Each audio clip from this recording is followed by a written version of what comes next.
कहानी शुरू होती है एक ऐसे आदर्शवादी नौजवान से जो पढ़ा लिखा है, बुद्धिमान है।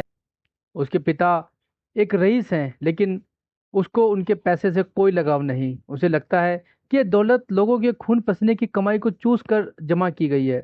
यह इस कहानी का मुख्य किरदार है, जिनका नाम है अमरकांत। अमरकांत एक आदर्शवादी युवक जो सत्य, नैतिकता और सच्चाई के मार्ग पर चलने के लिए हर त्याग करने को तैयार है। अमर का सपना है एक ऐसा समाज जहां पर सब बराबर हों, किसी से भेदभाव ना हो। लेकिन ऐसा सोच रखने वाला इंसान समाज में अक्सर अकेला हो जाता है। नमस्कार दोस्तों, आज की इस वीडियो में हम बात करेंगे मुंशी प्रेमचंद की एक और रचना के बारे में, जिसका नाम है क्रम भूमि। मुंशी प्रेमचंद समस्या मूलक उपन्यासकार माने जाते हैं। उनके उपन्यासों में राजनीति, सामाजिक, पारिवारिक विविध प्रकार की समस्याएं वर्णित हैं। उनके प्राय सभी उपन्यासों में कोई एक प्रमुख समस्या मिलती है। प्रमुख समस्या के साथ साथ अन्य समस्याओं का भी उल्लेख उनके उपन्यास में होता रहा है। कर्म भूमि में प्रेमचंद ने अपने समय के समाज तथा सामाजिक समस्याओं का पूर्ण चित्र अंकित किया गया है।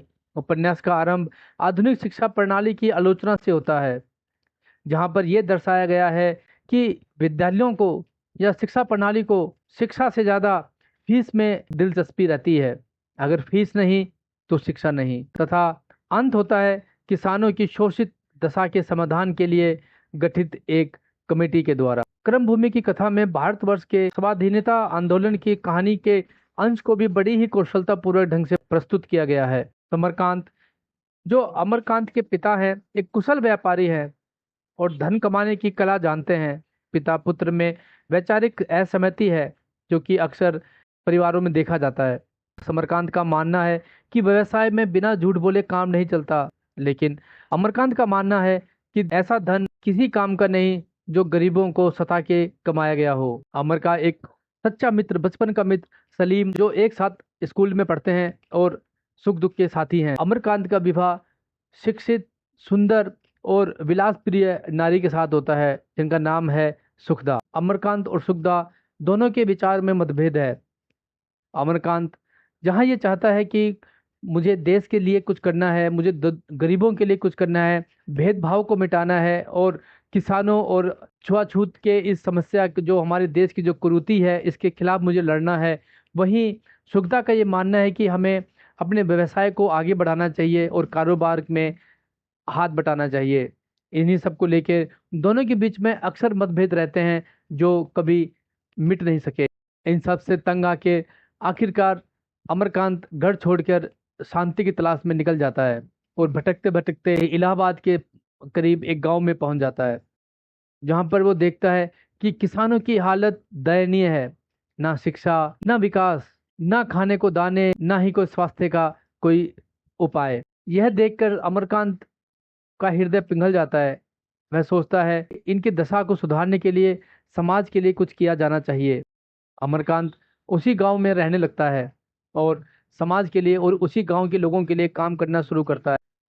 बच्चों के लिए शिक्षा का प्रबंध करता है, लोगों को समझाता है और बताता है कि कैसे उनको देश के लिए लड़ना चाहिए, अपने हक के लिए लड़ना चाहिए और स्वतंत्रता के इस आंदोलन में योगदान देना चाहिए। आखिरकार वह इस काम में सफल भी होता है। क्रम भूमि में किसानों की दयनीय स्थिति के साथ साथ अंग्रेजों द्वारा किए गए अत्याचार को भी बखूबी दर्शाया गया है, जहां पर किसानों से लगान लेना अनिवार्य माना जाता था। जहां एक तरफ देश में भुखमरी और गरीबी का माहौल था, किसानों के पास जहां खाने को दाने ना थे, लेकिन लगान देना अनिवार्य था। सलीम, जो अमरकांत का बचपन का प्रिय मित्र है, सरकारी अफसर बन जाता है और उसी गांव में लगान वसूल करने आता है। लगान ना देने पे ग्रामवासियों को पीटता है और इतना मारता है कि सब के सब लहूलुहान हो जाते हैं। अमरकांत से ये देखा नहीं जाता और वो सलीम से इसकी शिकायत करने उसे घर पहुंच जाता है। आखिरकार सलीम को ये समझ में आ जाता है कि जब तक अमरकांत इस गांव में रहेगा, शायद वो किसी से लगान ना लेने दे। लेकिन क्योंकि सलीम पे अंग्रेजों का दबाव है और उसे लगान वसूल करना ही पड़ेगा, तो अमरकांत को गिरफ्तार करने के अलावा उसके पास कोई दूसरा उपाय ना सोचता है। इधर सुखदा का भी अमरकांत के घर छोड़ के जाने के बाद हृदय हृदय परिवर्तन हो जाता है और वह भी सामाजिक कार्य और आंदोलन में जुट जाती है। वह भी समाज में चल रही कुरीतियों के खिलाफ आवाज़ उठाने लगती है। साथ ही समरकांत भी अपने धार्मिक प्रवृत्ति में घुस जाता है और लोगों की सहायता करने लगता है। परिस्थितियों से प्रभावित होकर अंत में समरकांत भी अपने सिद्धांतों को छोड़कर समावेश के मार्ग को अपना लेते हैं। उधर जैसे ही सलीम अमरकांत को गिरफ्तार करता है, गांव में एक आंदोलन की सी लहर जग जाती है और पूरा गांव आंदोलन कर बैठता है। अंततः सभी को ही गिरफ्तार किया जाता है। अंततः सलीम भी इन सब से थक हार कर नौकरी से इस्तीफा दे देता है। उसको समझ में आ जाता है कि देश का भविष्य और देश के लिए लड़ना ही असली कर्म है। इधर शहर में जहाँ आंदोलन और सभाएं की जा रही थी, जहाँ समरकांत की सभा चल रही थी, कहीं पे सुखदा की सभा चल रही है, और वहीं सलीम भी आंदोलन में जुड़ जाता है और आखिरकार वह भी जेल का हिस्सा होता है। अंग्रेज यही मानते हैं कि या तो उनकी शर्तें मानो या फिर जेल में जाओ। इस तरह आंदोलन भड़क जाता है और सभी को गिरफ्तार कर लिया जाता है। अमरकांत की छोटी बहन जिसका नाम नैना है, आखिरकार वह भी मैदान में उतर जाती है। लेकिन इसी दौरान अंग्रेज आंदोलनकारियों पर गोली चलाने का आदेश देते हैं और उसी गोलीबारी में अमरकांत की बहन नैना को गोली लग जाती है और आंदोलन उग्र रूप ले लेता है।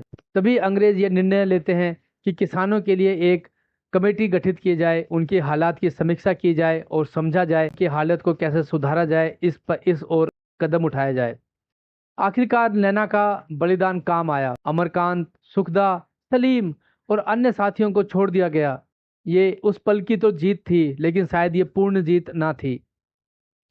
सो दोस्तों, कर्मभूमि सिर्फ एक कहानी नहीं, एक विचार है। ये हमें सिखाती है कि जिंदगी का असली मकसद क्या है। क्या हम सिर्फ अपने लिए जिएंगे या किसी और की जिंदगी रोशन करने की कोशिश करेंगे। अमर जैसे लोग हमें सिखाते हैं कि संघर्ष से बड़ी कोई पूजा नहीं होती और दूसरों के लिए जीना ही असली कर्म है। आपको समझ में आना चाहिए कि क्या सही है क्या गलत।